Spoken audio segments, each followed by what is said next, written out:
તારીખ 13 એપ્રિલ 2026ના રોજ બપોરે 12:30 વાગ્યે સ્થાનિક સ્વરાજની ચૂંટણીમાં ફોર્મ ચકાસણી સમય કલેક્ટર કચેરી ખાતે રાજકીય ઘર્ષણ.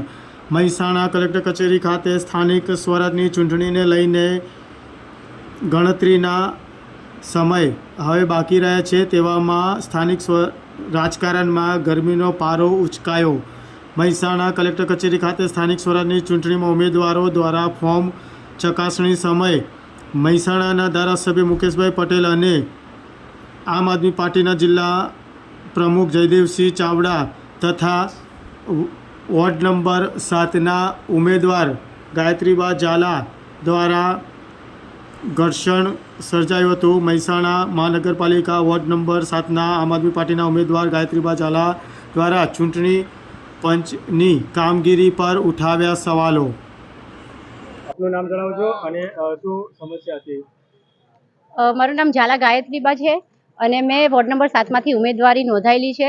અત્યારે આજે ફોર્મ ચકાસણીની તારીખ હતી તો અમે કલેક્ટર ઓફિસમાં બધા હાજર હતા.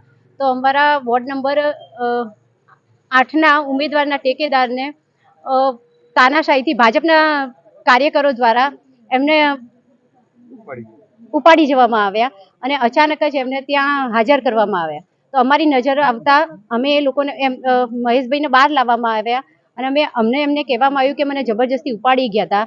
તો પછી અમે એમને અમારી સાથે લઈ ગયા અને એમને સમજાયા.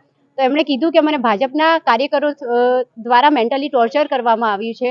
મારે ઉમેદવારી પાછી ખેંચવા દેવાની નથી. હું ટેકેદાર છું. મેં મારી મરજીથી ટેકેદારી નોંધાવી હતી. એક મિનિટ. આજે જે કલેક્ટર કચેરી ખાતે જે ઘર્ષણ થયું શું હતું સમગ્ર મામલો? આપનો પરિચય. મહેસાણા મહાનગરપાલિકાની જે અત્યારે સ્થાનિક ચૂંટણી ચાલી રહી છે એના અંદર કહેવાતી આ જે અત્યારે જે તાનાશાહી ખરી એ ત્યારે સાબિત થઈ છે. અત્યારે એક તરફ લોકશાહી ઢબે ચૂંટણી પ્રક્રિયા થઈ રહી છે અને આના અંદર અત્યારે જે ઉમેદવારો ખરા એમના ફોન ચકાસણી કરવાનો સમય છે. ત્યારે સવારથી જ ભારતીય જનતા પાર્ટીના ગુંડાઓ, લુખ્ખાઓ અને એમના ટોળકીઓ જ્યારે આમ આદમી પાર્ટીના અને કોંગ્રેસના ઉમેદવારો અને ટેકેદારો ઉપર અત્યારે જોર જુલમ કરી રહ્યા છે.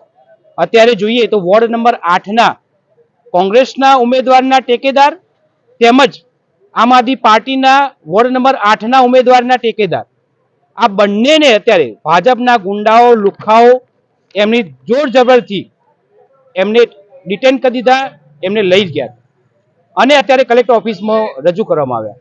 ત્યારે સદનસીબે જ્યારે એ લોકો અમારા જે દરખાસ્ત કરનાર ખરા એ જ્યારે અમારી પાસે આવ્યા અને એ જ્યારે રડી પડ્યા અને એમને કહ્યું કે ના મારે જબરદસ્તી મને આ લોકો કરી રહ્યા છે, ત્યારે અમે એ લોકો એમના જે અમારા ઉમેદવાર ખરા દરખાસ્ત કરનાર એમને અમે અમારી રીતે બીજી એક જગ્યાએ લઈ ગયા છીએ અને સદનસીબે ભારતીય જનતા પાર્ટીના તાનાશાહીનો આજે જડબાતોડ જવાબ આપ્યો છે.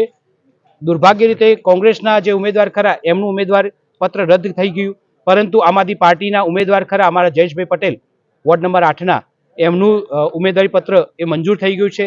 એ અમને આપને દેખાડી રહ્યા છીએ. જોવાની વાત એ છે કે આટલી નાની ચૂંટણીના અંદર ધારાસભ્યો શું કરી રહ્યા છે. સવારથી જ ધારાસભ્યોને કામે લગાડી દીધા છે કે કોમ કરીને પણ આમ આદમી પાર્ટીના તેમજ કોંગ્રેસના ઉમેદવારો અને એમના દરખાસ્ત કરનાર ટેકેદારો ખરા એમને જોર જુલમથી પણ એમને ફોર્મ વિડ્રો કરાવો. સવારથી મુકેશભાઈ પટેલ મહેસાણાના ધારાસભ્ય અહીંયા આવીને બેઠા હતા. કેમ બેઠા હતા? અહીંયા એમનું શું કામ હતું?